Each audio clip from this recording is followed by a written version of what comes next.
Nobody noticed the black maid quietly cleaning around them at the luxury resort's corporate retreat. Serena Jackson kept her head down, her uniform crisp, her movements efficient. The wealthy executives barely glanced her way, just another invisible worker in their privileged world. Even Elliot Vance, the arrogant CEO who strutted through the ballroom delivering his speech about leadership, didn't recognize her. How could he? 8 years had passed since he'd crushed her dreams at Georgetown Law. When he rudely berated her for a spilled drink, Serena finally looked up and spoke one simple sentence. The room froze. Elliot's face drained of color. No one expected what would happen next. Just before we get back to it, I'd love to know where you're watching from today, and if you're enjoying these stories, make sure you're subscribed. The Aspen Pines Resort glittered in the early evening sun, its grand windows reflecting the last golden rays across the pristine lake. Inside the main ballroom, the annual Vance Consulting Leadership Retreat was in full swing. Crystal champagne flutes clinked, expensive perfume mingled with the scent of gourmet hors d'oeuvres, and laughter bounced off marble pillars as executives in tailored suits congratulated themselves on another record-breaking year. Serena Jackson moved through the crowd like a ghost. At 29, she possessed a quiet grace that made her nearly invisible in her pressed gray housekeeping uniform. She collected empty glasses and wiped spills with practiced efficiency, her expression revealing nothing as conversations flowed around her as if she weren't there. Can you believe these quarterly numbers? A young executive gestured wildly, accidentally knocking over his champagne. He didn't even glance at Serena as she appeared with a cloth. Oh, whatever, someone will get that. Someone already is. His colleague muttered, barely acknowledging Serena with a flick of his eyes. Across the room, Claire Harper, the vice president of communications, noticed the interaction. At 35, Claire had fought her way to the executive level through determination and savvy networking. Unlike many of her peers, she remembered what it was like to be overlooked. As Serena finished cleaning, Claire approached her. "Thank you," Claire said softly, her voice genuine. "These guys can be a bit much after a few drinks." Serena looked up, momentarily surprised. "Just doing my job, ma'am." Claire caught something in Serena's eyes. Intelligence, assessment, perhaps even amusement, before the maid's expression returned to its neutral state. Before Claire could say more, a commotion near the entrance drew everyone's attention. Elliot Vance had arrived at a T-47. Vance commanded the room with practiced authority. His salt and pepper hair was perfectly styled, his custom suit impeccably tailored to his tall frame. His entrance was calculated, late enough to make an impression, but not so late as to appear disrespectful to the board members present. "Ladies and gentlemen," he announced, voice carrying effortlessly across the ballroom without the need for a microphone. Another year, another billion in revenue. Applause erupted as Elliot made his way to the small stage set up at the front of the room. He grabbed a microphone and surveyed his audience with the confidence of a man who knew his worth and made sure everyone else knew it too. "When I started this company 15 years ago, people said I was too aggressive, too demanding." He paused, his eyes scanning the crowd. They were right. And that's why we're here today while they're, well, wherever failed consultants go. Laughter rippled through the crowd. Elliot continued, his voice growing more passionate. "Leadership isn't about making friends. It's about vision. It's about discipline. It's about knowing the difference between those who serve and those who lead." His gaze hardened slightly. "In this room, we have leaders. Out there," he gestured vaguely toward the door, "are those who serve. Know your place, demand your worth, and never apologize for success." Near the back of the room, Serena continued her work, her face betraying nothing as she collected discarded napkins. Claire watched her from across the room, wondering what thoughts might be running behind those observant eyes. After Elliot's speech, the evening progressed with dinner and more drinking. Executives loosened their ties and conversations grew louder. Serena moved efficiently between tables, cleaning up spills and collecting plates. The evening was winding down when disaster struck at a junior executive, eager to impress Elliot, approached him with a fresh drink just as Elliot turned, resulting in red wine splashing across Elliot's pristine white shirt and onto the floor. "Jesus Christ," Elliot exploded, drawing every eye in the room. The young executive stammered apologies, but Elliot had already dismissed him with a cutting remark. Serena appeared almost instantly with towels and cleaning supplies. As she knelt to clean the spill on the floor, Elliot's frustration found a new target. "This is a $5,000 suit," he snapped, glaring down at Serena as she worked. "Can't you people do anything right around here?" The room quieted. Serena continued cleaning, her movements precise and unrushed. "Hey, I'm talking to you." Elliot's voice grew louder. "Can't you do your job right? Or do you need someone to teach you how to mop too?" The silence in the room was absolute now. Even those who typically ignored the staff were uncomfortable with the public humiliation. Claire took a half step forward, then hesitated, caught between her corporate position and her sense of decency. Serena slowly stood, cloth in hand, and looked directly into Elliot's eyes. "You taught me more than you know, Professor Vance." The sentence landed like a thunderclap. Elliot's face, flushed with anger moments before, drained of color. His mouth opened slightly, but no words came out. Across the room, Malcolm Vance, Elliot's 22-year-old son and recent business graduate, straightened in his chair, his eyes widening as he looked between his father and the maid. Claire stared at Serena, her mind racing to place the woman's face in a different context. Nervous laughter broke out as people tried to process what had just happened. Elliot recovered quickly, his face hardening into a mask of cold fury. "Who the hell do you think you are?" he demanded, his voice dropping to a dangerous whisper. Before Serena could respond, Marjorie Ellis, the 60-something head of housekeeping, appeared at her side. "Mr. Vance, I apologize for the interruption," she said firmly. "Serena, please finish cleaning in the East Wing." Serena nodded, gathered her supplies, and left the room without another word. The moment she was gone, Elliot turned to Marjorie. "I want her fired." Immediately, Marjorie's expression remained professional, but there was steel behind her eyes. "Of course, Mr. Vance. I'll handle the situation first thing tomorrow morning." "Not tomorrow. Tonight." "Sir, with all due respect, we're short-staffed as it is. For this event, I promise I'll address this properly tomorrow." Elliot glared at her, then at the door through which Serena had disappeared. "Fine, but I want to know how a woman like that got this job in the first place." He turned to Claire. "Harper, look into this. I want to know who she is and why she's here." Claire nodded, her curiosity already piqued. "Yes, sir." The event wrapped up early, the energy dampened by the confrontation. As executives retreated to their luxury cabins, staff returned to their more modest quarters in a separate building on the resort grounds. When Serena entered the staff break room, conversation stopped. The other housekeepers and maintenance staff looked at her with a mixture of awe and concern. One of the older women, Martha, broke the silence. "Girl, you've got guts. I've never seen anyone stand up to Mr. Vance like that."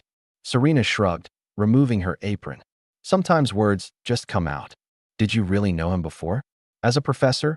asked another maid. Serena's expression closed off. "It's complicated and not worth talking about." Later that evening, alone in her small room, Serena sat on her bed and pulled out a dog-eared legal textbook from beneath it. She flipped through the pages, covered in neat, detailed notes in her handwriting, then put it away and pulled out a small locked drawer from under her bed. Inside was a diploma, a law degree with her name on it, stamped "disbarred" across the front, and a handwritten note that simply read, "Don't let him win again." Meanwhile, in her executive cabin, Claire sat with her laptop, digging through old university records. She had connected to the resort's secure network and was searching through archived articles about Elliot Vance's time as a visiting professor at Georgetown Law 8 years ago. A headline caught her eye: "Law School Controversy Quietly Resolved."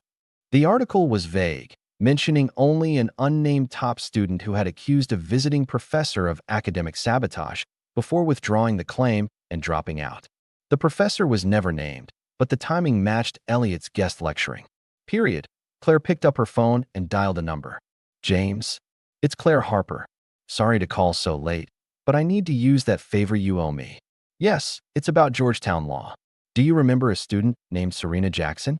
She would have been there about 8 years ago. Apparently, she was supposed to be top of her class." The next morning dawned bright and clear.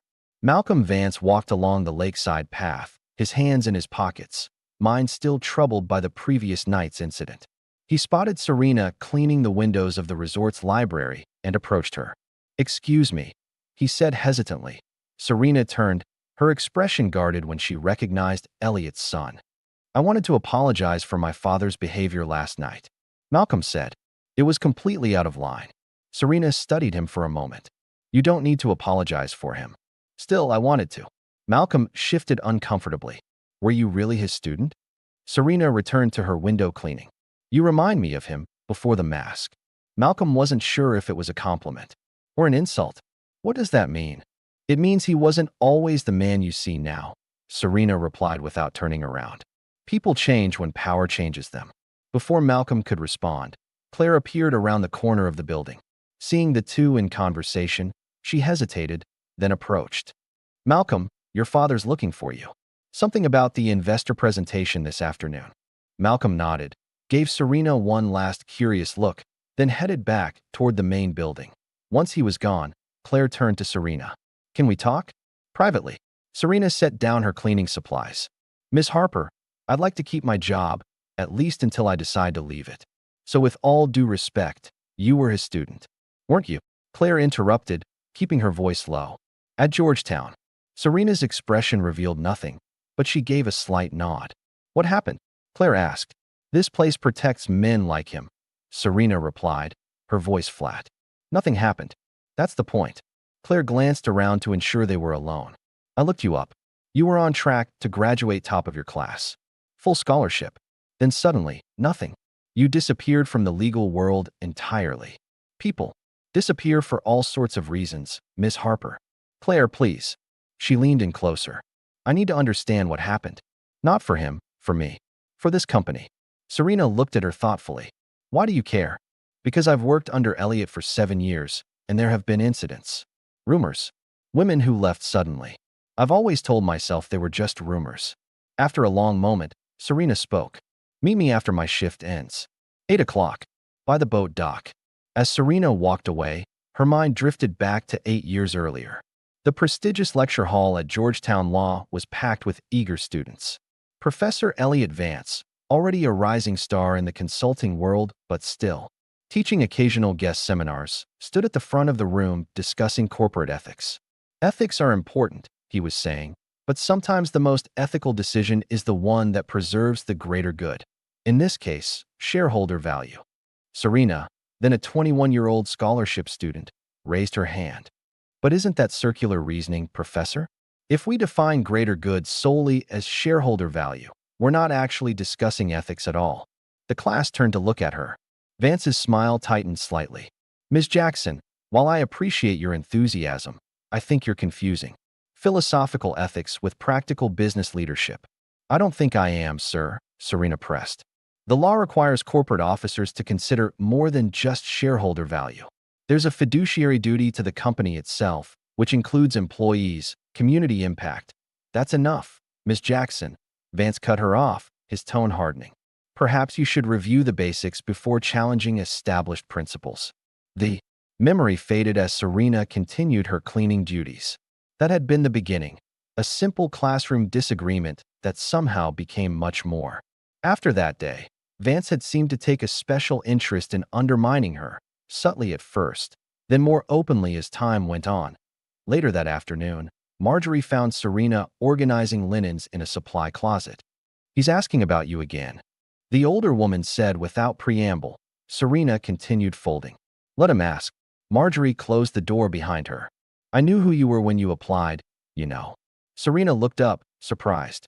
I read about what happened, Marjorie continued. Not the official version. The truth. My niece was at Georgetown when it happened. Then you know why I'm here. Marjorie nodded. You're not the first woman he's destroyed.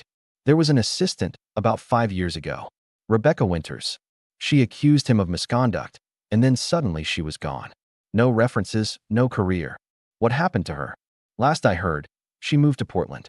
Changed fields entirely. Works as an artist now. Serena absorbed this information. Thank you. Marjorie. Be careful, the older woman warned. He has more power now than he did when you knew him. That evening, Claire sat in her rental car outside a small gallery in the nearby town. After her conversation with Serena that morning, she'd made some calls and discovered that Rebecca Winters, Elliot's former executive assistant, had indeed moved to the area and opened a small art studio. The gallery was quiet, with only a few patrons browsing the abstract paintings that covered the walls. A woman in her mid-30s with short cropped hair approached Claire. "Can I help you find something specific?" Claire recognized her from old company photos. "Rebecca Winters?" The woman's friendly expression immediately closed. "Gallery's closing in 10 minutes. Please," Claire said quickly. "I'm not here to cause trouble.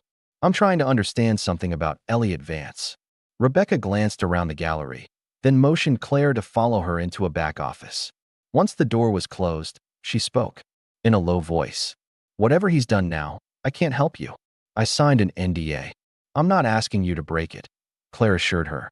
"I just need to know if there's a pattern." "There's a woman, Serena Jackson." Rebecca's eyes widened slightly. "The law student? She's back." Claire nodded. "She's working as a maid at the resort where we're having our leadership retreat. She confronted Elliot last night." Rebecca let out a soft whistle. "She's either very brave or very foolish." "What happened to you, Rebecca?" "The official story is that you made accounting errors that nearly tanked a major deal, then resigned when they were discovered." Rebecca's laugh was bitter. "Is that what he said?" "I found discrepancies in the books. Money being funneled to shell companies, fake consultants on the payroll. When I brought it to Elliot's attention, he said he'd look into it. 2 weeks later, I was being escorted out by security, accused of the very thing I'd reported." "Do you have proof?" Rebecca shook her head. "I tried to gather some, but they locked me out of all systems." Then came the legal threats, the NDA, the settlement that barely covered my moving expenses. She paused. "Tell Serena to walk away. He won't stop until she's ruined again." Back at the resort, Malcolm sat in his cabin reviewing company financial records on his laptop. Something about Serena's words had disturbed him, and he found himself looking at his father's company with fresh eyes. He had always admired his father's business acumen, even as he questioned his personal ethics. Now, he was beginning to wonder if the two were more connected than he'd realized. That a knock at his door interrupted his thoughts. It was Claire. "Can we talk?" she asked, looking around nervously. "Not here. Somewhere private." They walked down to the lakeside, away from the cabins and main buildings. "I found Elliot's former assistant," Claire said once they were alone. "Her story matches what I suspect happened to Serena. Your father has a pattern, Malcolm. When women challenge him, they disappear professionally." Malcolm ran a hand through his hair. "I've always known he was tough, even ruthless in business. But this is different." "I need your help," Claire said. "If we're going to understand what really happened to Serena, to Rebecca, maybe to others, we need access to records that only family might have." "You're asking me to go against my father." "I'm asking you to help find the truth." Malcolm was quiet for a long moment. "There's a storage unit in the city. Dad keeps old records there, things he doesn't want at the office or at home. I have the key." Claire nodded. "We should go tomorrow. But first, I need to meet with Serena. Tonight." As dusk fell over the lake, Serena waited at the boat dock, watching the sunset paint the water in shades of orange and purple. She heard footsteps on the wooden planks and turned to see Claire approaching. "You came," Serena said, a hint of surprise in her voice. "I said I would." Claire sat on a bench overlooking the water. "I spoke with Rebecca Winters today." Serena's eyebrows rose. "Marjorie mentioned her. Her story has similarities to yours. From what little I know, Elliot seems to have a method for dealing with women who threaten him." "It's not just women," Serena said quietly. "It's anyone who challenges his authority or his ethics. But women get the worst of it." Claire hesitated, then asked, "What did he do to you, Serena?" "Really?" Serena looked out over the lake. "After that first class, he began watching me, critiquing my arguments more harshly than others, questioning my sources, my reasoning. It was subtle at first. Then he became a guest lecturer in another of my classes. By then, I was being considered for a prestigious judicial internship, the kind that makes careers." She paused, her fingers twisting together in her lap. "The day before final interviews, someone leaked that I'd cheated on an ethics exam. The irony wasn't lost on me. There was an investigation, and while I was eventually cleared, the damage was done. The internship went to someone else." "That's terrible, but not career-ending," Claire observed. "No, it wasn't. Not yet." Serena's voice hardened. "But rumors spread. Other opportunities fell through. Then my scholarship was suddenly under review. I later found out Elliot had written a character reference that was really a character assassination. By the time I pieced it all together, I had no money, no scholarship, and no future in law. And now you're here, working as a maid at his company retreat, Claire said softly. Why? Serena finally turned to look at her. Because running didn't work. Because hiding didn't work. Because I spent 8 years watching him rise while I scrubbed floors, and I realized that silence only protects men like him. What do you want, Serena? Justice. Truth. I'm not sure there's a difference anymore. Claire nodded slowly. Malcolm and I are going to the city tomorrow to look through some old records. His father keeps a storage unit with files that aren't at the office. He'll have covered his tracks. Maybe. But people like Elliot always believe they're too smart to get caught. They get careless. As they spoke, neither woman noticed the figure watching them from the shadows of the boathouse. Detective Roy Keller, the private investigator. Elliot had hired to dig into Serena's past, lowered his camera, and frowned. This assignment was becoming more complicated than he'd anticipated. In his luxury cabin, Elliot paced back and forth, phone pressed to his ear. I don't care what it takes, he growled. Find something on her. Everyone has secrets. Everyone has dirt. Get me something I can use. He ended the call and stared out at the darkened lake, unaware that the very people he trusted most were beginning to question everything he'd built. Back in her small room, Serena opened her laptop and began typing. The document header read, Whistleblower Statement. She worked late into the night, documenting everything she remembered about her time at Georgetown, every interaction with Elliot Vance, every piece of evidence she'd managed to salvage. She didn't send it. Not yet.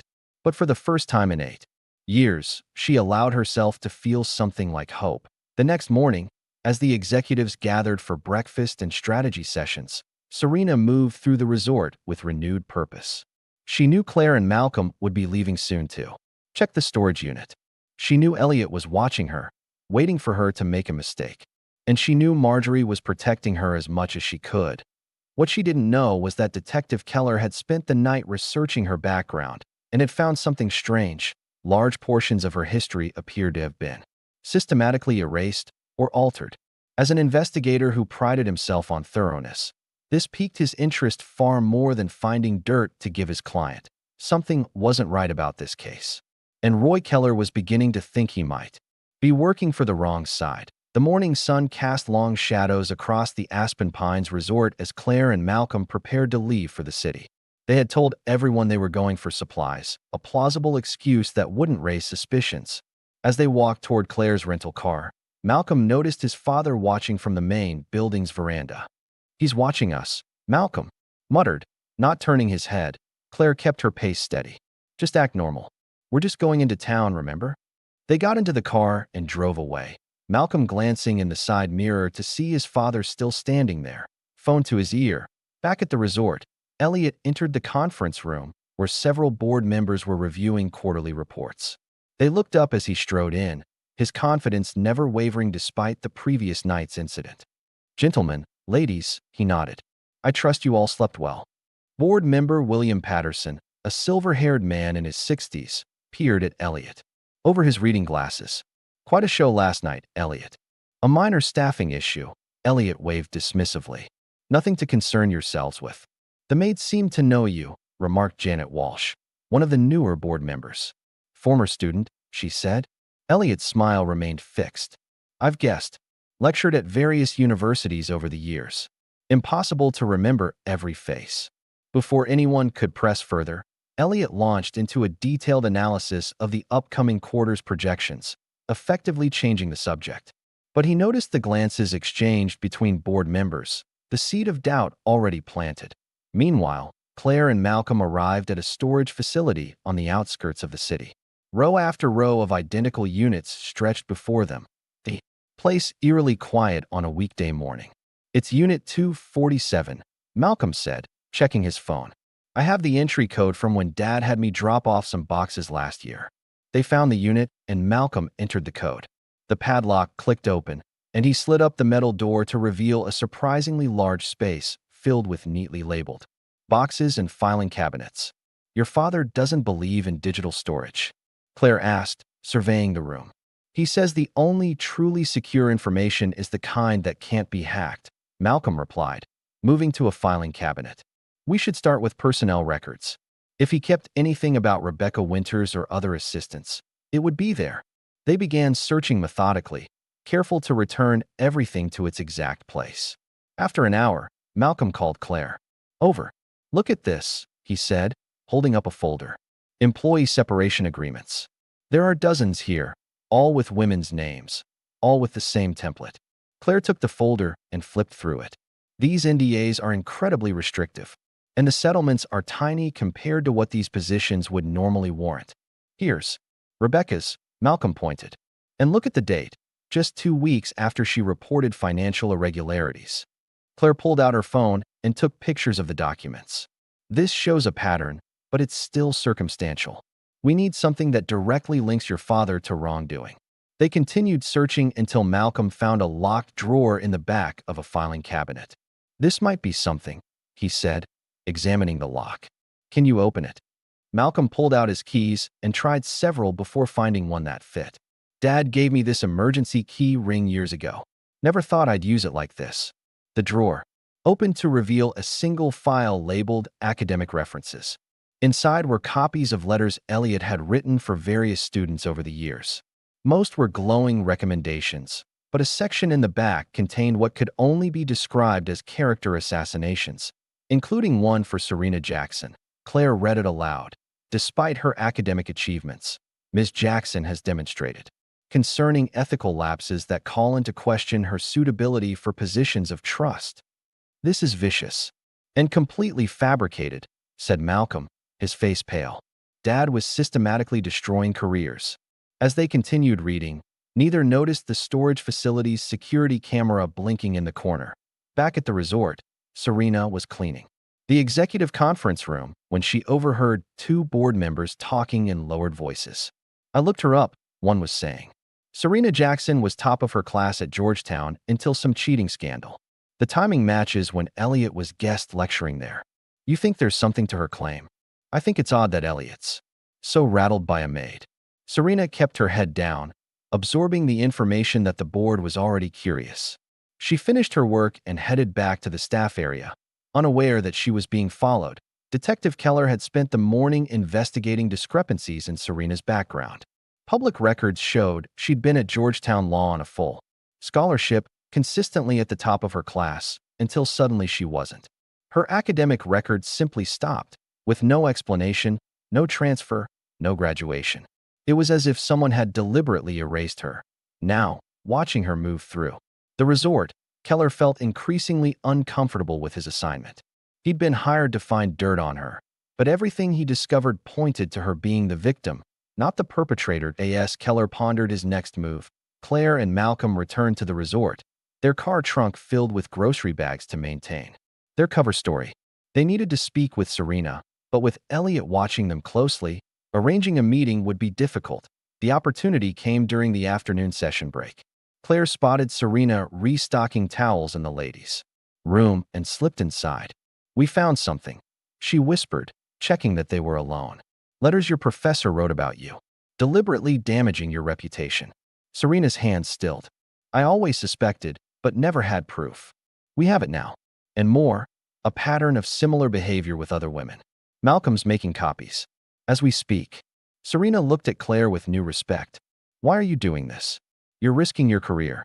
Because I've spent 7 years watching good people get crushed while helping build a company I'm increasingly ashamed of, Claire answered. Honestly, and because it could have been me. Their conversation was interrupted by the sound of someone entering. Claire quickly exited a stall and washed her hands as Janet Walsh from the board entered. Miss Harper, Janet nodded. Preparing for the afternoon presentation. Just finishing up, Claire smiled professionally. I'll see you in there. As Claire left, Janet's gaze lingered on Serena, a flicker of recognition in her eyes. The afternoon session was tense. Elliot presented brilliantly as always, but Claire noticed the board members watching him with subtle scrutiny. Malcolm sat quietly, his expression guarded. After the presentation, during cocktails, William Patterson approached Elliot. Impressive numbers, as always, he said, swirling his scotch. Though I'm curious about the staff turnover rate in your executive office. Seems unusually high. Elliot's smile tightened slightly. Top talent is always in demand. We serve as an excellent launching pad for ambitious professionals. Interesting. I had lunch with Roger Stevens at Anderson Consulting last month. He mentioned hiring one of your former assistants. Said she was brilliant but strangely reluctant to discuss her time with you. Before Elliot could respond, his phone buzzed. He glanced at it, and his expression darkened. Excuse me, William. Something requires my attention. Elliot strode away, answering the call in a low, angry voice. The security company at the storage facility had alerted him to unauthorized access. Using Malcolm's code, that evening, Elliot summoned Claire to his private cabin. When she arrived, he was standing by the window, a glass of whiskey in hand. You've been busy today, Claire, he said without turning around. Claire kept her voice neutral. Just routine preparation for tomorrow's presentations. Is that what you call digging through my personal records? Conspiring with my son? Claire felt a chill, but maintained her composure. I don't know what you're talking about. Elliot turned, his eyes cold. Don't insult my intelligence. The storage facility has cameras. I saw you both. If you have nothing to hide, why does it matter? Claire challenged. You've been with this company for 7 years, Elliot said, ignoring her question. I've mentored you, promoted you, given you opportunities others would kill for. And this is how you repay me? By snooping around with a maid. This isn't about loyalty, Elliot. It's about right and wrong. Such a childish view, he sneered.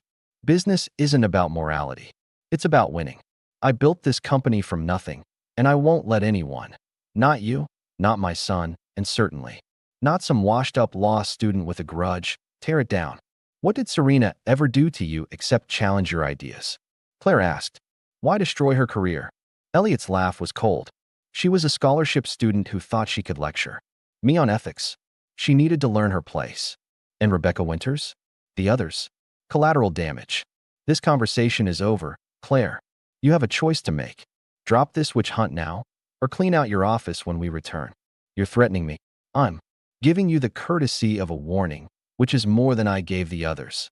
Elliot set down his glass. Choose wisely. As Claire left Elliot's cabin, she spotted Malcolm waiting nearby. He knows, she said quietly as they walked toward the lake. I figured he would. The storage facility called him. He threatened my job. Malcolm looked grim. Just your job? That's restraint for him. What do we do now? We need to move faster, Malcolm said. I've been thinking. We have the board's attention already. Several members have asked me questions. Today, if we can get Serena's story and our evidence in front of them before my father can control the narrative. Claire nodded. Tomorrow morning, there's a pre-board session. Elliot won't expect us to move so quickly. Unknown to them, Detective Keller sat in his car at the edge of the property, reviewing his findings. His client had hired him to find dirt on Serena Jackson, but all he'd found was evidence of Elliot Vance's systematic abuse of power. As an investigator with 20 years of experience, Keller prided himself on his integrity. He had a decision to make. The next morning, the resort buzzed with tension. Board members gathered for their private session before the day's events. Elliot arrived early, determined to head off any problems, but was surprised to find Claire and Malcolm already there, speaking with William Patterson and Janet Walsh. What's going on here? Elliot demanded, his voice sharp.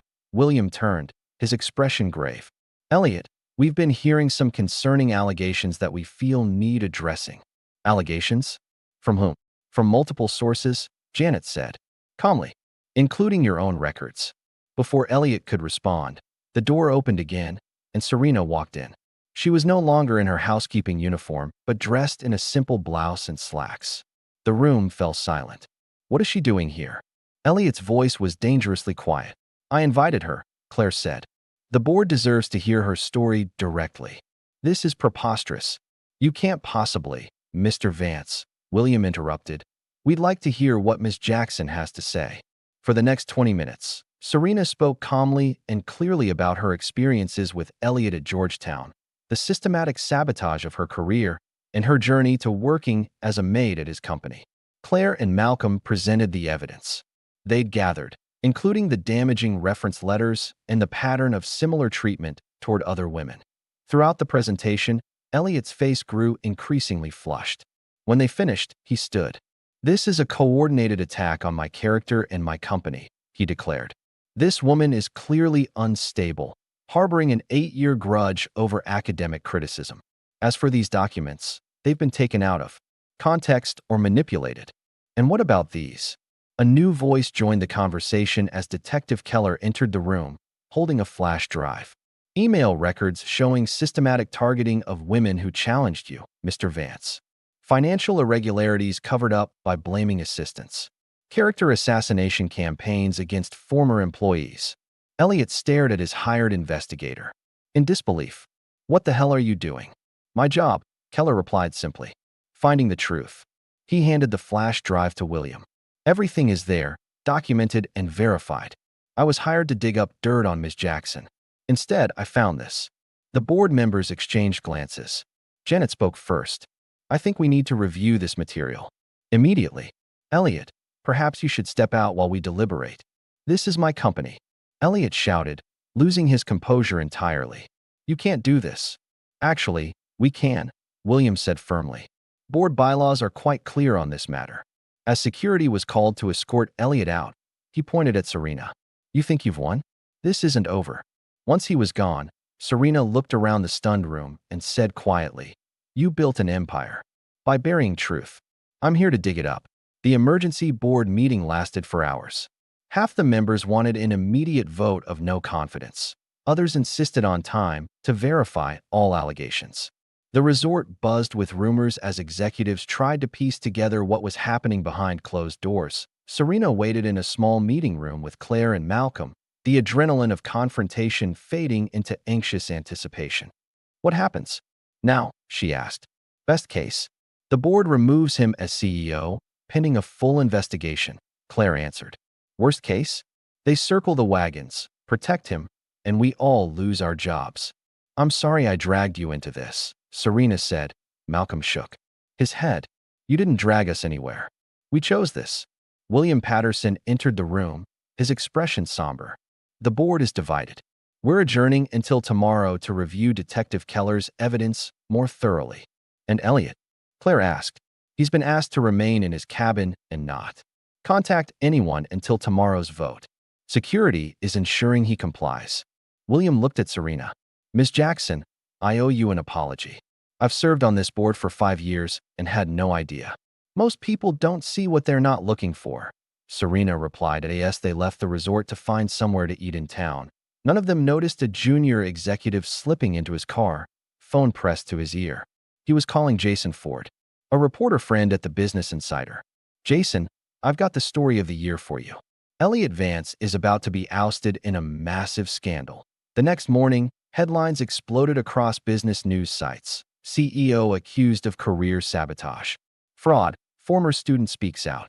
The story spread like wildfire, with details, some accurate, some exaggerated. About Serena's confrontation and the subsequent investigation, Elliot's PR team scrambled to respond, booking him on a friendly morning business show. Dressed impeccably, in a suit that probably cost more than Serena made in 3 months, he projected calm confidence. "These allegations are completely baseless," he told the sympathetic host. "Ms. Jackson was a student who received justified criticism of her work and has apparently harbored resentment for nearly a decade. As for the other claims, they're being manufactured by disgruntled former employees and, sadly, orchestrated by my own VP of Communications, who was passed over for promotion." "So you're saying this is essentially revenge?" the host prompted. "I built a multi-billion-dollar company through hard work and vision," Elliot replied. "Success breeds enemies. It's unfortunate, but not surprising." Back at the resort, Claire watched the interview with growing anger. "He's trying to paint you as bitter and me as resentful," she told Serena. "Classic deflection strategy." "Will it work?" Serena asked. "With some people, yes. But not with everyone. Not anymore." Marjorie Ellis knocked on the door of Claire's cabin, where they had gathered. "May I come in?" The head of housekeeping looked tired but determined as she handed Serena a folder. "I've kept this for years, not sure what to do with it. Now I know." Inside was a hard copy of a character reference Elliot had written for another student, dated the same week as Serena's. The language was nearly identical to the one he'd written to destroy Serena, but with the opposite intent, glowing praise for a student who had never challenged him. The wording is too similar to be coincidental. Marjorie explained. He had templates for building people up or tearing them down. I found this when I was cleaning his office during a renovation 4 years ago. This proves the reference letters weren't based on actual performance, Claire said, examining the documents. They were weapons. As they strategized their next move, Elliot remained secluded in his cabin, making calls to allies on the board. His confidence was shaken but not broken. He'd survived challenges before that a knock on his door revealed Claire. Her expression was resolute as she entered without waiting for an invitation. Come to gloat? Elliot asked bitterly. No, I came to understand. Understand what? What? Claire sat across from him. I've worked with you for 7 years. I respected you, even when I didn't always agree with your methods. What I don't understand is why someone as talented and successful as you needed to destroy people like Serena. Elliot's laugh was hollow. You think this is about need? It's about consequences. People who challenge authority face consequences. She was a student asking questions in a classroom. She was questioning my expertise, my authority, in front of future business leaders. Do you have any idea how that undermines everything I've built? Claire stared at him, finally seeing clearly. She wanted nothing from you. You gave her everything to destroy. Get out, Elliot said quietly. And remember, when this is over, I'll still be standing. I always am. As Claire left, she passed Malcolm arriving to speak with his father. Their conversation was brief and painful. By the end, Malcolm had formally called for a vote of no confidence against his own father, a move that visibly shook Elliot for the first time. The vote is scheduled for tomorrow morning, Malcolm informed Claire afterward. Dad still has 3 solid supporters on the board. We need 7 votes to remove him. That evening, a local news station requested an interview with Serena. After some hesitation, she agreed. Sitting in the resort garden, surrounded by flowers that seemed at odds with the tension in the air, Serena spoke calmly about her experiences. I was a scholarship student from a working-class family, she explained. Law school was my dream, my way to make a difference. When Professor Vance targeted me, I lost not just opportunities, but my sense of worth. What would you say to other women in similar situations? The reporter asked. Serena looked directly into the camera. Silence protects the powerful. He taught me that silence can be weaponized. But he also taught me how dangerous silence can be when it's finally broken.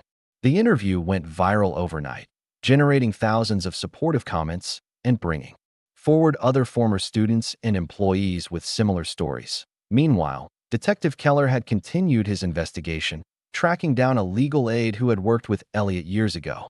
The aide had kept a letter, never sent, confessing to his role in fabricating evidence against Serena and others. Keller delivered this letter anonymously to Serena's hotel room with a simple note. For tomorrow. The morning of the vote arrived with a tense atmosphere hanging over the resort.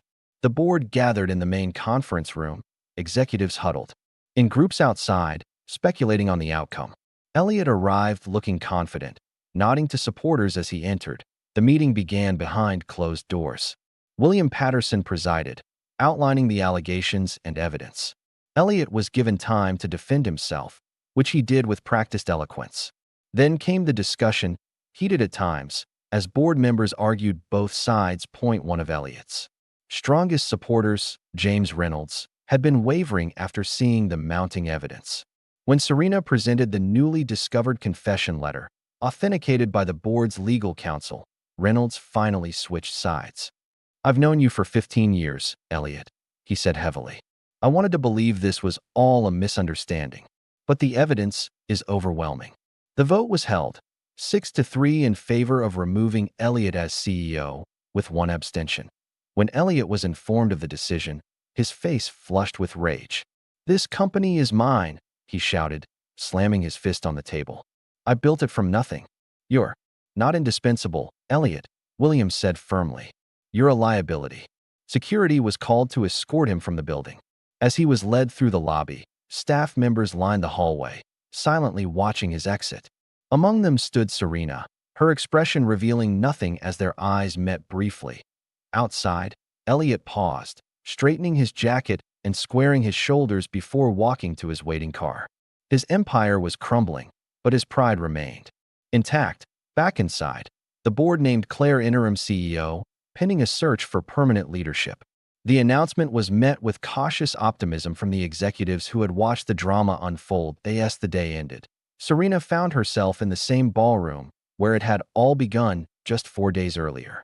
Now empty of guests, the room seemed smaller somehow. Malcolm found her there, standing by the window. "What happens now?" he asked, joining her. "For you? For the company? Or for me?" "All of the above, I guess." Serena considered the question. "The company will recover. It's bigger than one man. You'll need to decide if you want to be part of rebuilding it or start fresh somewhere else. And you? I'm not sure yet. But for the first time in 8 years, I have choices." Malcolm nodded, understanding the weight of her words. "I'm sorry for what my father did to you." "You didn't choose him," Serena replied softly. "But now you get to choose who you'll be." As night fell over the resort, Serena returned to her small staff room and began packing her few belongings. A knock at the door revealed Claire. "The board would like to offer you a settlement," Claire said without preamble. "For what was done to you. I didn't do this for money. I know. But justice sometimes comes with compensation." Claire handed her an envelope. "There's something else. Elliot's legal team has already filed notice of a defamation lawsuit against you. He's asking for $10 million. Serena opened the envelope, skimmed the contents, then smiled slightly. "He's bluffing. He doesn't want discovery. But I do." Claire studied her with newfound respect. "You know, we're going to need someone to oversee our new ethics compliance program. Someone who understands firsthand why it's necessary. Are you offering me a job?" "I'm suggesting a possibility. Think about it." After Claire left, Serena sat on her bed, the settlement offer in one hand and her old law school textbook in the other. The road ahead was uncertain, but for the first time in years, uncertainty felt like opportunity rather than fear. Outside her window, she could see the lights of the main building where executives were gathering for dinner, likely discussing the day's dramatic events. In the distance, a car's headlights disappeared down the long driveway.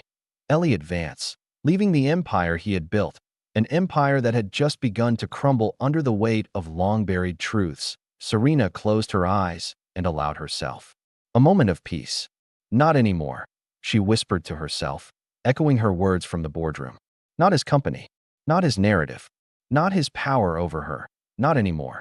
The morning after Elliot's removal, Aspen Pines Resort hummed with tension and excitement. News crews had set up outside the gates, hoping to catch glimpses of the players in what business channels were calling the boardroom coup of the year. Inside, the company's PR team worked frantically to craft a statement that would reassure investors, clients, and employees. Claire sat in what had been Elliot's office less than 24 hours earlier, staring at the stock ticker on her laptop.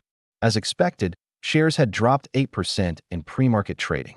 "It's not as bad as we feared," said Tom Williams, the chief financial officer, studying the same numbers over her shoulder. "The market hates uncertainty, but they also hate scandal. Once we announce our transition plan, things should stabilize." Claire nodded, barely hearing him. Her mind was on the emergency executive meeting scheduled for 10 o'clock.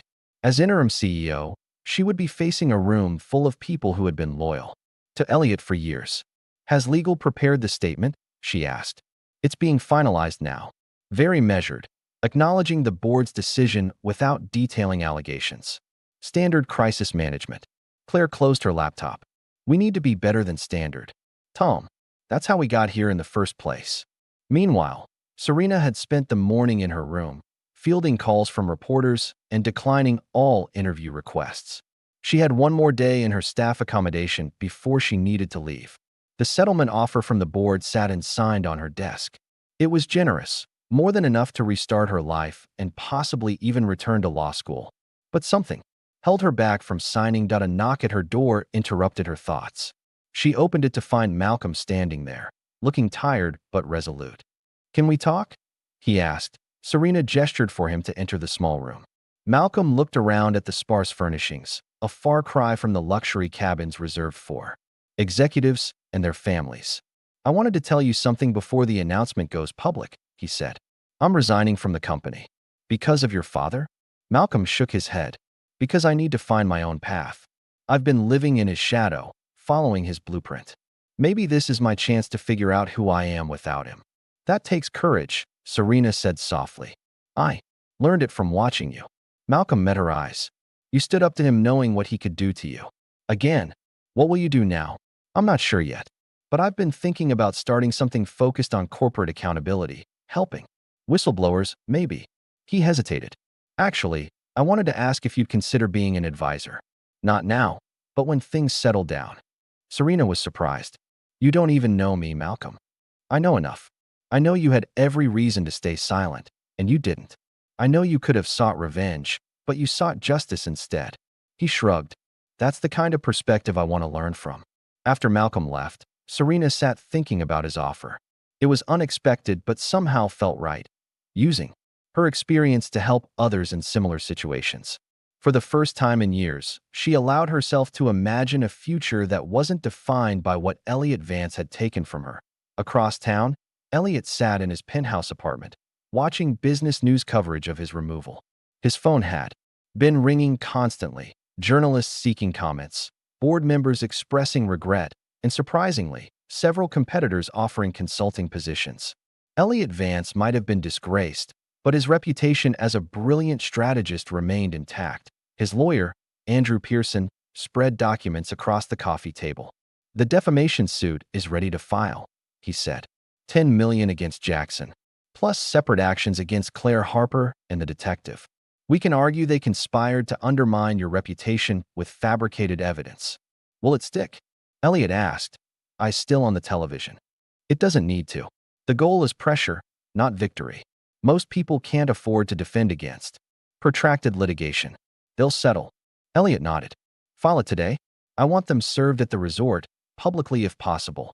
That's not advisable. Did I ask for your advice? Elliot snapped. I want them to feel what I felt, being humiliated in front of their peers. Andrew sighed but nodded. He'd worked with Elliot long enough to know when arguing was pointless. Back at the resort, the executive meeting was underway.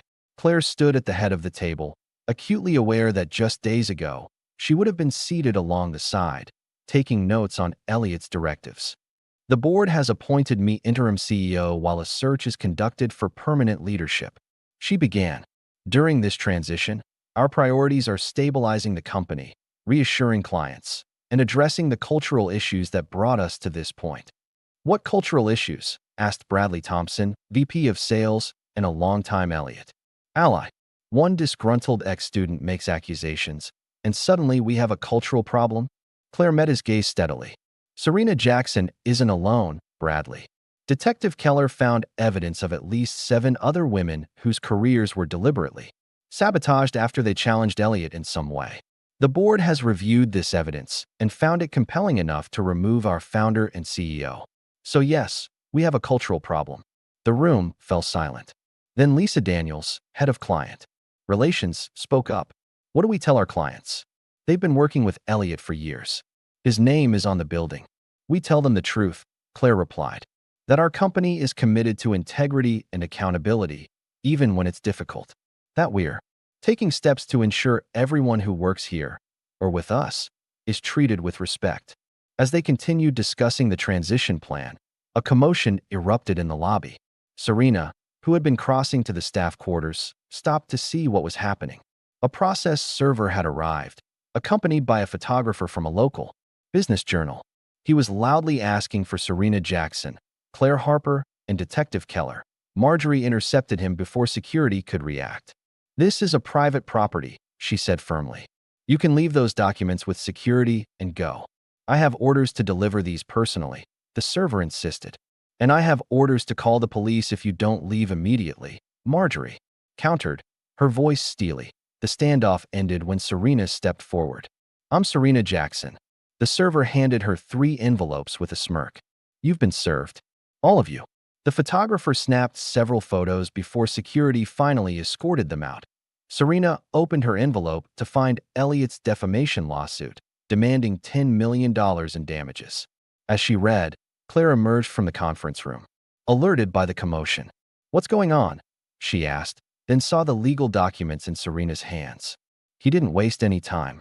He's trying to scare us, Serena replied, her voice calm despite the outrageous sum on the papers. He doesn't want this going to court. How can you be so sure? Because discovery works both ways. Everything he's trying to hide would become part of the public record. Serena handed Claire her own envelope. He's bluffing. Claire read the lawsuit, her face growing increasingly incredulous. This is ridiculous. He's claiming we orchestrated a conspiracy to overthrow him based on manufactured evidence. That's Elliot, always projecting his own tactics onto others. Later that afternoon, Serena was surprised to receive a call from Patricia Goldman, a reporter from the Washington Post who had covered legal ethics for over 20 years. Ms. Jackson, I've been following your story with interest, Patricia began. I'd like to do an in-depth piece, not on the scandal itself, but on the systemic issues it represents, how powerful men in academia and business can derail careers with impunity. Why me? There are hundreds of women with similar stories. Because you fought back. And because I remember your name from Georgetown. I interviewed you once for a piece on scholarship students breaking barriers in elite law schools. Serena's breath caught. Someone remembered her from before, not as a maid, not as a victim, but as the promising student she had once been. Would you be willing to speak with me? Patricia asked. After a moment's hesitation, Serena agreed. The interview was scheduled for the following day. That evening, as Serena packed the last of her belongings, her phone buzzed with text messages from unknown numbers. Word of the lawsuit had spread, and Elliot's supporters were making their feelings known. Most messages were merely unpleasant, but a few contained explicit threats to A.S. Serena blocked number after number. There was a knock at her door. She opened it cautiously to find not one person, but a group. 5 women in housekeeping uniforms, 3 former administrative assistants who still worked at the company, and 2 female executives. Can we come in? Asked one of the housekeepers, a young woman named Taylor. Serena's small room couldn't hold them all, so they moved to the staff break room. Once there, Taylor spoke again. We wanted you to know you're not alone. After what happened with you and Mr. Vance, people started talking. She gestured to the group. We all have stories. Different, but the same.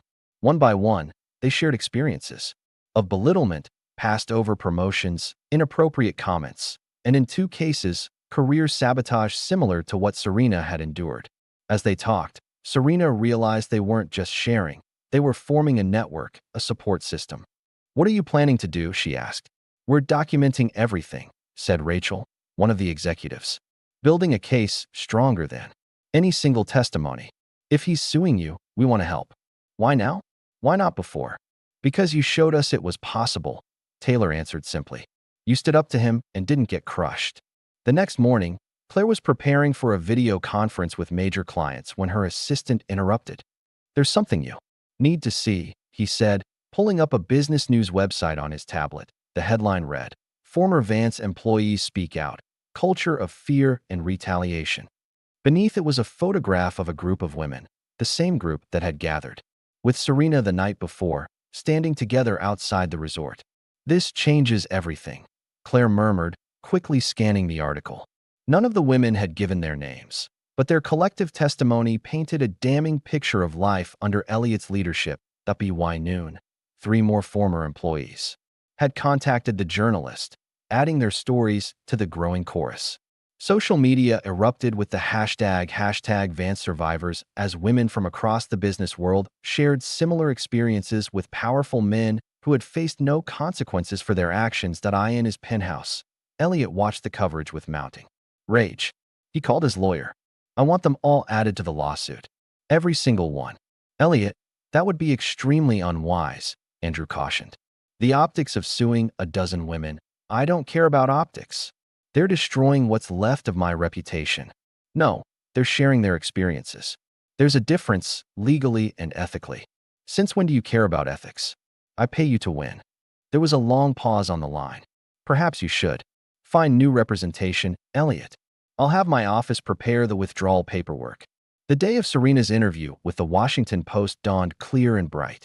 She had moved to a small hotel in the city, using part of her last paycheck from the resort.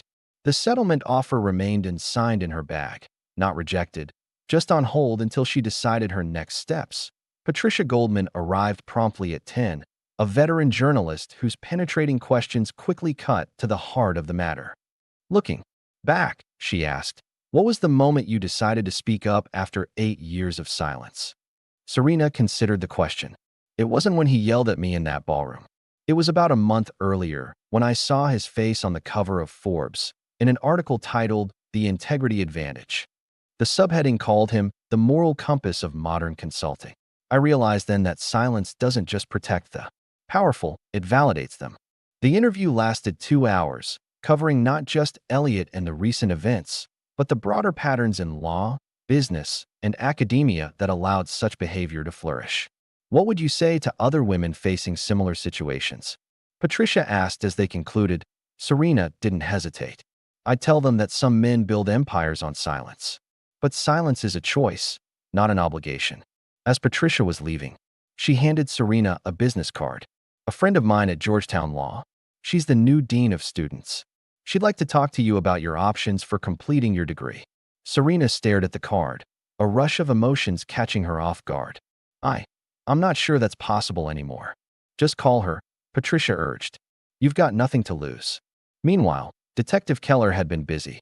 After being named in Elliot's lawsuit, he decided to go on the offensive, reaching out to contacts at the SEC about the financial irregularities Rebecca Winters had originally reported years ago. His investigation had uncovered what appeared to be a pattern of minor fraud, not enough to bring down the company, but certainly enough to interest federal regulators. Keller arranged to meet Claire at a coffee shop away from the resort. When she arrived, he pushed a folder across the table. The SEC is opening an informal inquiry based on what I found, he explained.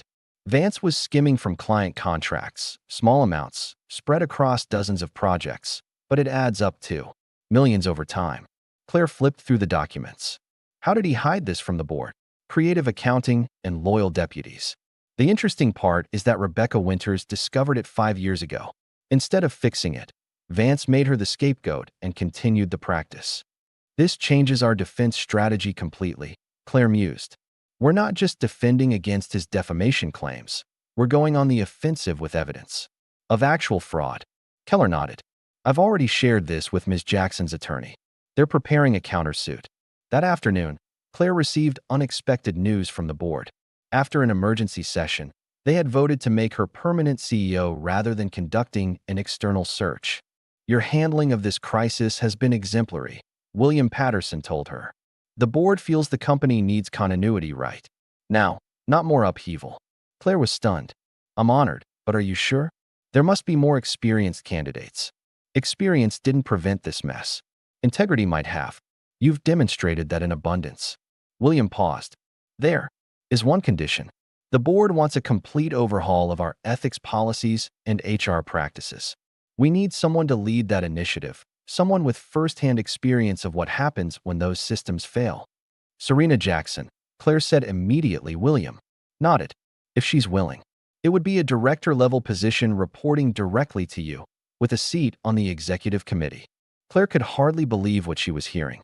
Less than a week ago, Serena had been cleaning floors at the resort. Now she was being offered a leadership role in the very company that had once ignored her. Later that day, Claire met with Serena at her hotel to extend the offer in person. Head of Ethics and Employee Advocacy, Claire explained. You'd be responsible for reforming our entire approach to workplace culture, reporting systems, and accountability mechanisms. Serena looked shocked. You want to hire me? After everything that's happened? Because of everything that's happened, who better to rebuild our ethics framework than someone who's seen firsthand how it failed? Claire leaned forward. This isn't charity or guilt, Serena. It's recognition of your unique qualifications. I don't have a law degree, Serena pointed out. Not a completed one, anyway. The dean at Georgetown called me this morning. They're offering you a path to complete your degree while working. Apparently, Patricia Goldman is very persuasive. Serena was silent for a long moment. I need time to think about it. Of course. But don't take too long. We need to announce our new leadership team by the end of the week. The next day, Serena visited Georgetown Law for the first time in 8 years. The campus had changed little. Still the same imposing buildings, still the same ambitious students hurrying between classes. She felt out of place, yet strangely at home as she made her way to the dean's office. As she waited in the reception area, a young black woman approached her hesitantly. Excuse me, are you Serena Jackson?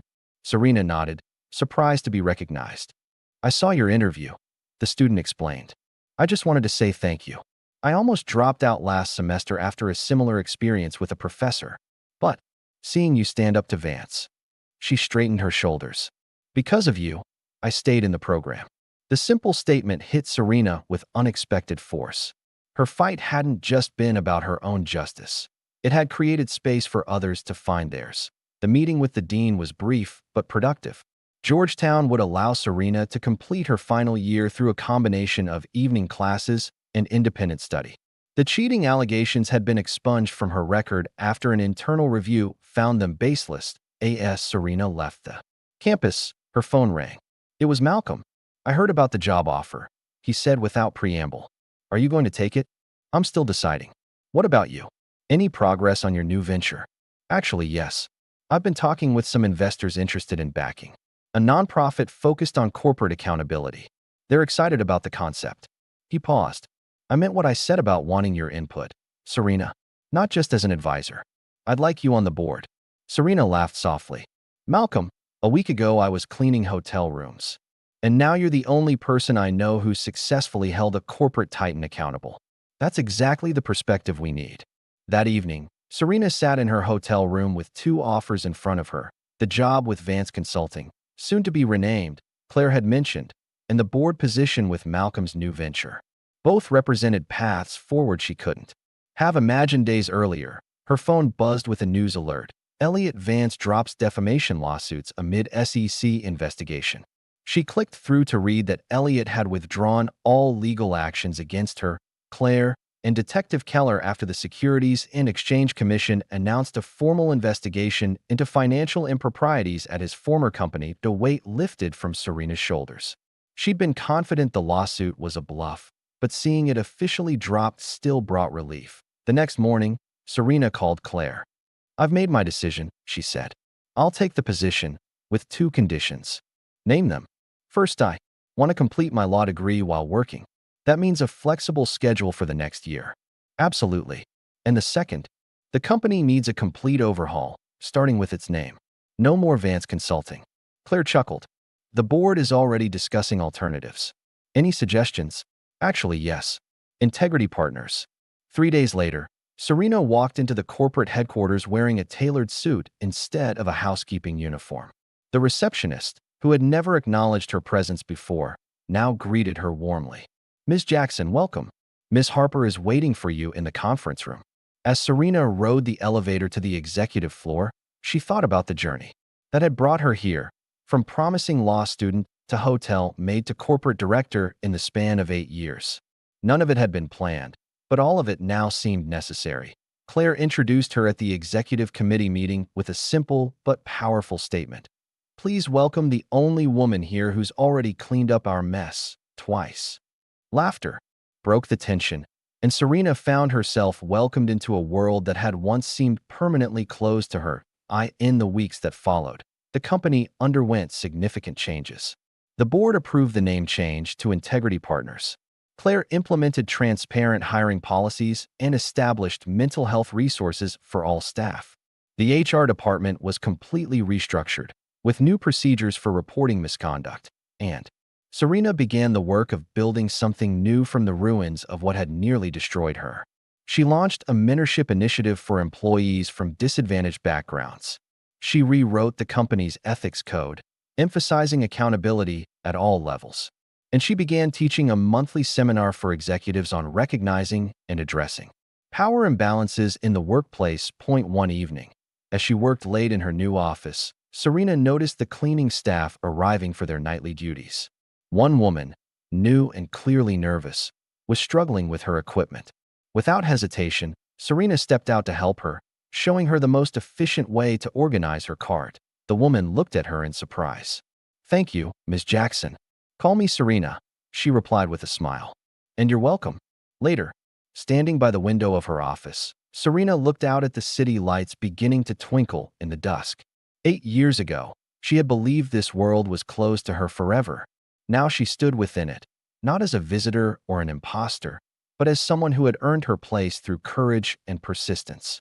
This time, I stay, she whispered to herself.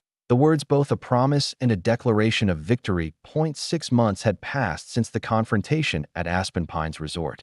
The spring sun warmed the glass and steel exterior of the Integrity Partners headquarters, formerly the Vance building, as employees streamed through its revolving doors.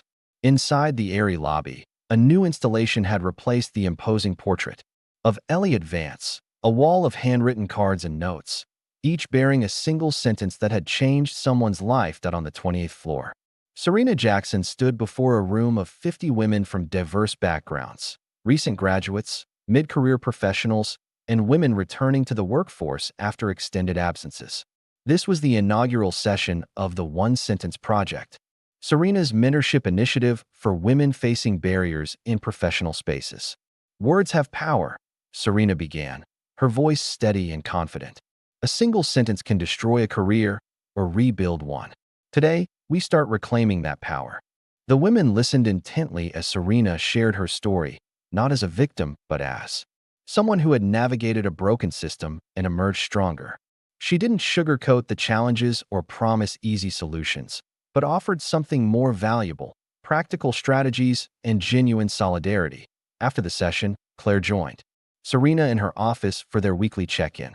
The past 6 months had transformed both women.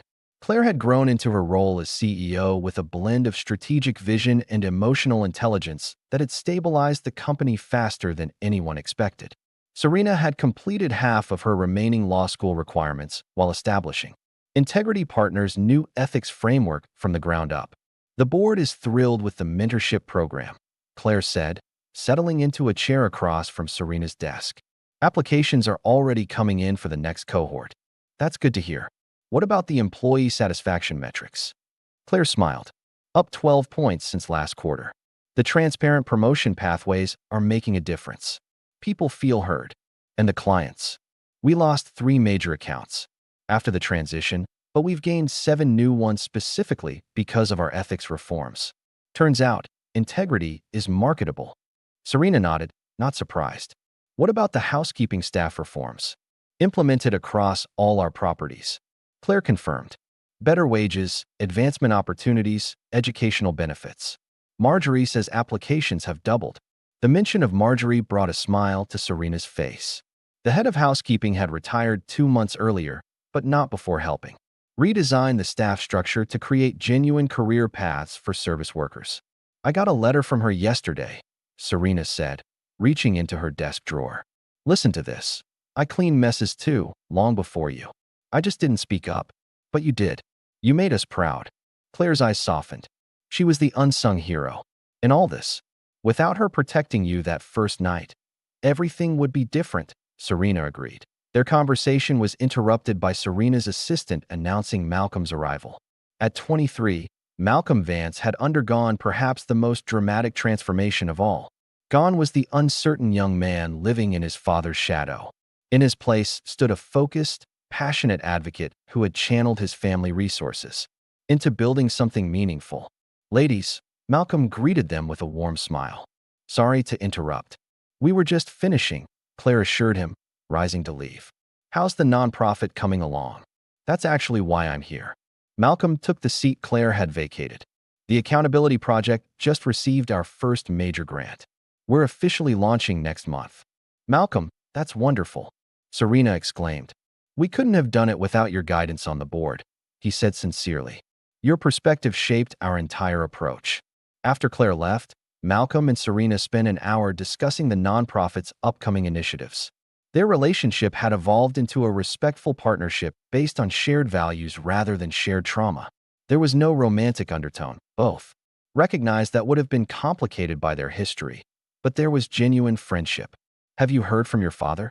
Serena asked as their meeting concluded. Malcolm's expression tightened slightly.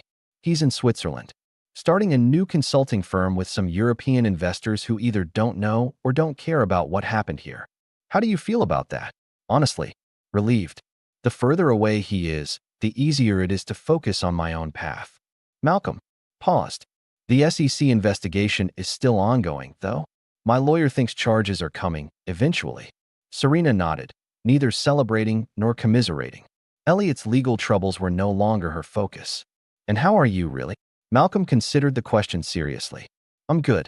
For the first time, I feel like I'm building something that matters, something that's mine, not his. Later that afternoon, Serena left the office early for a special engagement. Georgetown Law had invited her to give a guest lecture on ethics and accountability in corporate structures. As she rode in the taxi toward her old campus, memories washed over her, both painful and precious. The lecture hall was packed with students and faculty. Dean Patricia Lawson, who had helped facilitate Serena's return to her studies, introduced her with obvious pride. Ms. Jackson's journey exemplifies the resilience and integrity we hope to instill in all our students, the dean concluded. She has transformed personal adversity into systemic change. Serena approached the podium, the same one where Elliot Vance had once stood as a guest lecturer, dismissing her questions and undermining her confidence. The symmetry wasn't lost on her. 8 years ago, I sat where you're sitting, she began. I believed that excellence and hard work would be enough to succeed. I was wrong. Systems are designed to protect those who build them, and challenging those systems comes at a cost. She paused, looking out at the sea of attentive faces. But what I've learned since then, what I want to share with you today, is that the cost of silence is ultimately greater, for individuals and for society.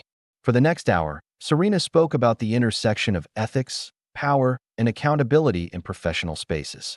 She didn't mention Elliot by name, but she didn't need to. Most in the audience knew her story from media coverage. Instead, she focused on structural solutions and individual courage. After the lecture, Dean Lawson approached with an unexpected offer. The faculty committee has voted to award you an honorary degree at next month's commencement. Your work exemplifies the values this institution aspires to uphold. Serena was stunned. Dean Lawson, I appreciate the gesture, but I'm still working to complete my actual degree, which you'll receive when you finish your coursework, the dean clarified. This is different, recognition of your contributions to legal ethics and corporate accountability. Will you accept? The request triggered a vivid memory. Sitting in the dean's office 8 years earlier, tears streaming down her face as she explained why she had to withdraw. The contrast between that moment of despair and this offer of recognition was overwhelming. Yes, Serena said finally. I would be honored. That evening, Serena worked late at Integrity Partners, finalizing a new whistleblower protection protocol. The office was quiet, most employees having left hours earlier. As she walked through the empty corridors toward the elevator, she passed the desk of a young woman, a recent hire in the accounting department who had come through Serena's mentorship program. The woman was carefully organizing files, her focus absolute. Something about her concentration, her determination to get every detail right, reminded Serena of herself at that age. Serena paused. Need any help? The woman looked up, startled. Oh, Ms. Jackson. No, I'm just finishing up the quarterly compliance documents. Good work, but don't stay too late. There's always tomorrow. The woman smiled. Thank you. Actually, I wanted to tell you. I applied for the junior analyst position that opened up. That's great. Let me know if you need any guidance preparing for the interview. As Serena continued to the elevator, she felt a profound sense of rightness. This was why she had fought so hard, not just for her own redemption, but to create space for others to thrive. Outside, the city stretched before her, its lights twinkling against the darkening sky. She had once believed this world had no place for her. Now she moved through it with purpose and authority, no longer invisible, no longer silent. Serena smiled at the sunset, painting the horizon in shades of gold and purple. This time, she wasn't just passing through. This time, she was here to stay. The next morning brought unexpected news. The SEC had filed formal charges against Elliot Vance for financial fraud and misrepresentation to shareholders. The case would likely take years to resolve, but the public filing itself was vindicating. Claire called an emergency executive meeting to prepare their response. This will trigger another wave of media attention, she warned the team. We need to be ready with a clear message that acknowledges our past while emphasizing our reforms. We should also prepare support resources for employees who might find this news triggering, Serena added, especially those who work directly under Elliot. The team worked efficiently, developing communication plans for clients, employees, And the press. What would have been a crisis under previous leadership was now handled with transparency and care, a testament to how much the company culture had changed. After the meeting, Serena received an unexpected visitor. Detective Roy Keller waited in the reception area, looking both professional and somewhat uncomfortable in the corporate environment. "Detective," Serena greeted him. "This is a surprise. Sorry to drop in unannounced," he said, rising to shake her hand. "I wanted to deliver this information personally." He handed her a sealed envelope. Inside was a copy of his final investigative report on Elliot Vance, officially closing his involvement in the case now that federal charges had been filed.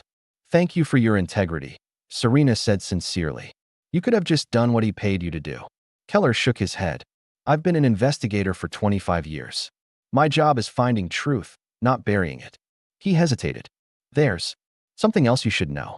When I was researching your background last year, I discovered that someone had systematically altered or deleted your records, academic transcripts, employment history, even rental applications. It was sophisticated work." "Elliot," Serena said, not really surprised. "Almost certainly. He was trying to erase you professionally, make it impossible for you to rebuild." Keller's expression hardened. "I've included documentation of the tampering in my report to the SEC. It demonstrates a pattern of behavior that strengthens their case." After Keller left, Serena sat at her desk, processing this new information. She had always suspected Elliot's vendetta extended beyond Georgetown, but having confirmation was still unsettling. How many others had suffered similar systematic erasure? The question reinforced her commitment to the work she was doing now.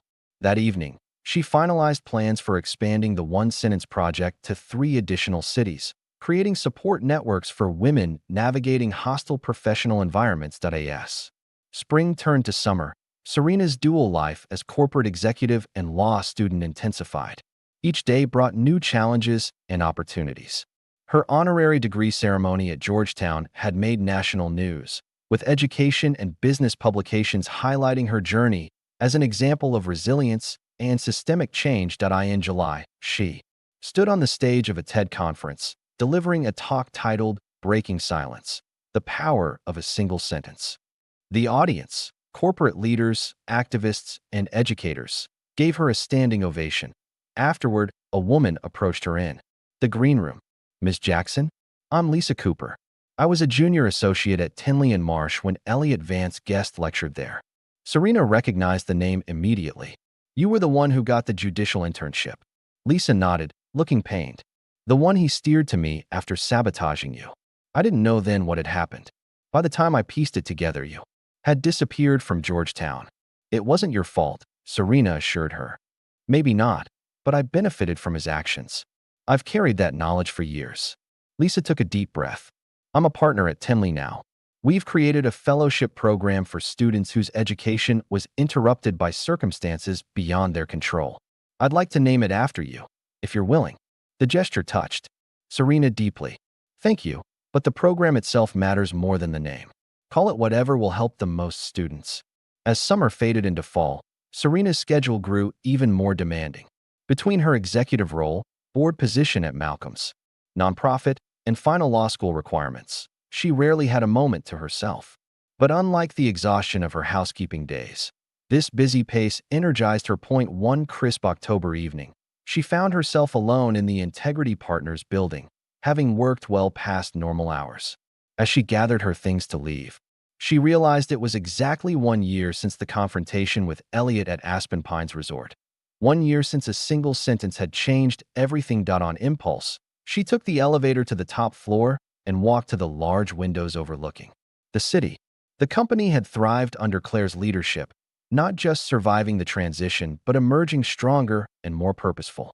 The ethics framework Serena had built was being studied and adopted by other corporations. The One Sentence Project had helped dozens of women reclaim their professional paths. As she stood there, Serena felt a deep sense of peace wash over her. The journey had been longer and harder than she could have imagined when she first entered Georgetown Law as a bright-eyed scholarship student. But standing here now, she wouldn't change it, not even the painful parts. Every step had shaped her into the woman she had become. She smiled at her reflection in the darkened glass, no longer invisible, no longer silent, no longer defined by what had been taken from her, but by what she had built in its place. 5 years had passed since Serena Jackson had stood up to Elliot Vance in that resort ballroom. The world had moved on, attention shifting to newer scandals and triumphs. But the ripples from that confrontation continued to spread, changing lives and institutions in ways no one could have predicted.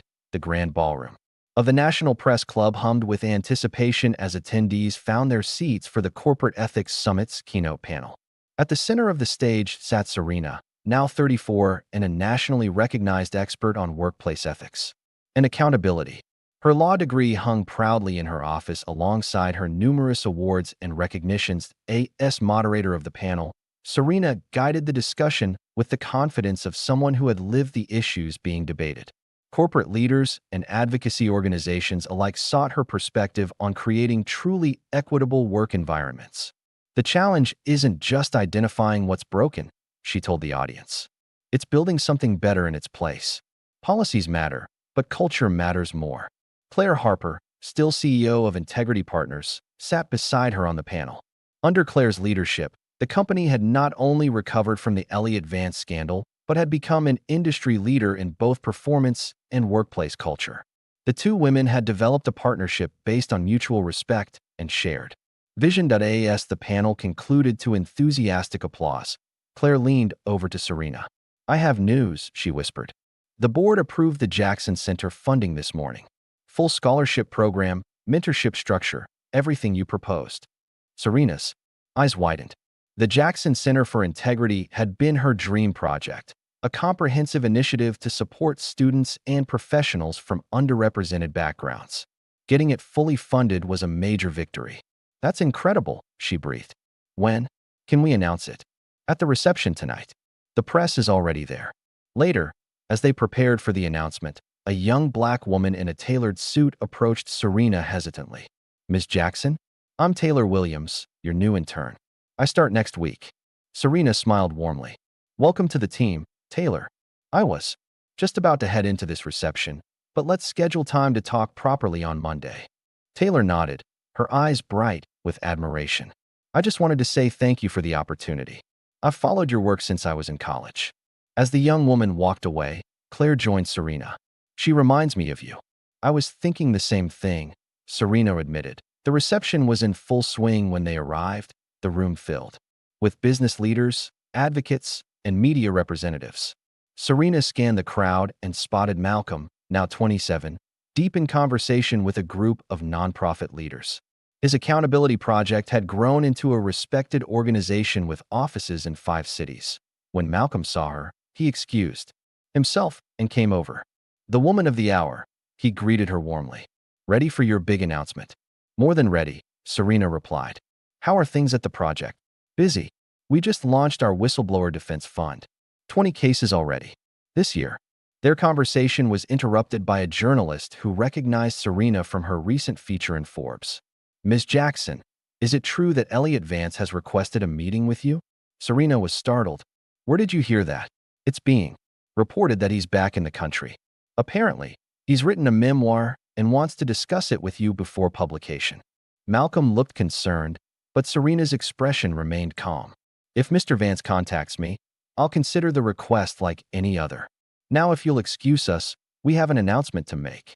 As the journalist moved away, Malcolm turned to Serena. "Would you really meet with him?" "I don't know," she answered honestly. 5 years ago, I would have said absolutely not. Now, she shrugged. "He doesn't have power over me anymore." That might be reason enough to hear what he has to say. The announcement of the Jackson Center was met with enthusiastic support. As Serena outlined the initiative's goals, supporting students from disadvantaged backgrounds, providing mentorship, creating pathways to leadership, she felt a profound sense of completion. What had begun as a personal quest for justice had evolved into a mission to change the systems that had failed her and so many others. After the reception, Serena declined offers to join colleagues for dinner, preferring to walk back to her apartment alone. The evening air was crisp, the city lights reflecting off the Potomac River as she crossed the bridge. She thought about the journalist's question about Elliot. The truth was, Elliot Vance had become increasingly irrelevant to her life. The SEC Case had ended in a settlement 3 years earlier, substantial fines, but no jail time. He had retreated to Europe, his reputation tarnished, but his wealth largely intact. Occasional articles mentioned new ventures or appearances, but the business world had moved on. Younger, more innovative leaders had taken center stage, in her apartment. Serena kicked off her heels and poured herself a glass of wine. On her bookshelf stood a small framed photograph, herself at 21, standing proudly on the Georgetown campus, full of hope and ambition. Beside it was a newer edition, her old maid's uniform, preserved in a shadow box with a simple plaque reading, "From service to power, one sentence at a time." The uniform was a reminder, not of humiliation, but of the journey that had shaped her. She had kept it deliberately, refusing to erase any part of her story, even the painful chapters. The next morning, Serena arrived at her office to find an envelope on her desk. Inside was a formal invitation to speak at a conference in London the following month. Also enclosed was a handwritten note from the organizer, explaining that Taylor Williams, her new intern, had made such a compelling case for Serena's inclusion that they had rearranged the program to feature her. Serena smiled, touched by the young woman's initiative. She buzzed her assistant. "Could you ask Taylor to come see me when she has a moment?" "Hey." Few minutes later, Taylor entered, looking nervous. "You wanted to see me, Miss Jackson?" "I did. Have a seat." Serena held up the invitation. "I understand you had something to do with this." Taylor straightened her shoulders. "Yes, ma'am. I interned with the conference organizers last summer. When I heard they were finalizing speakers, I sent them your TED Talk and some articles. I hope that wasn't overstepping." "Not at all. It was excellent initiative." Serena studied the young woman thoughtfully. "Tell me, Taylor, what are your goals?" "I want to work in corporate ethics and advocacy," Taylor replied without hesitation. "Creating systems that work for everyone, not just those at the top. That's why I hired you," Serena said with a smile. "Let's talk about how we can make that happen. What do you need from me to help you succeed?" As they began discussing Taylor's professional development plan, Serena felt a sense of the wheel turning full circle. Once, she had been the young woman with dreams, silenced by a system designed to protect the powerful. Now she was in a position to ensure another generation wouldn't face the same barriers. Later that day, Serena attended a board meeting at Malcolm's nonprofit. The Accountability Project had grown beyond its initial focus on corporate whistleblowers to address systemic issues in multiple industries. As a founding board member, Serena had helped shape its evolution. After the meeting, Malcolm showed her their newest initiative, a wall covered with handwritten notes, each containing a single sentence that had changed someone's life. Some were words of encouragement from mentors, others were moments of personal revelation. Several referenced Serena's own famous response to Elliot. "The one-sentence wall," Malcolm explained. "Inspired by your project, we invite visitors to add their own."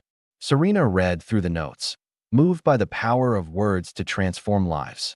At the center of the wall was a blank card and a pen. Malcolm gestured to it. "Would you add one?" Serena considered for a moment, then picked up the pen and wrote a single sentence. She didn't yell. She didn't beg. She didn't run. She simply stood and spoke. 5 years after a confrontation in a resort ballroom, those words had become her legacy, not just what she had done, but what she had inspired others to do. Stand up. Speak out. Change the world, one sentence at a time. As Serena left the building, the setting sun painted the sky in brilliant hues of orange and purple. She paused to appreciate the view, grateful for the journey that had brought her here. Every painful step, every hard-won victory, every moment of doubt and determination. The path hadn't been straight or easy.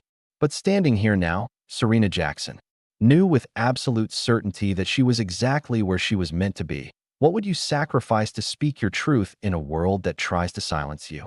Like and subscribe for more stories of courage that remind us one sentence can change everything.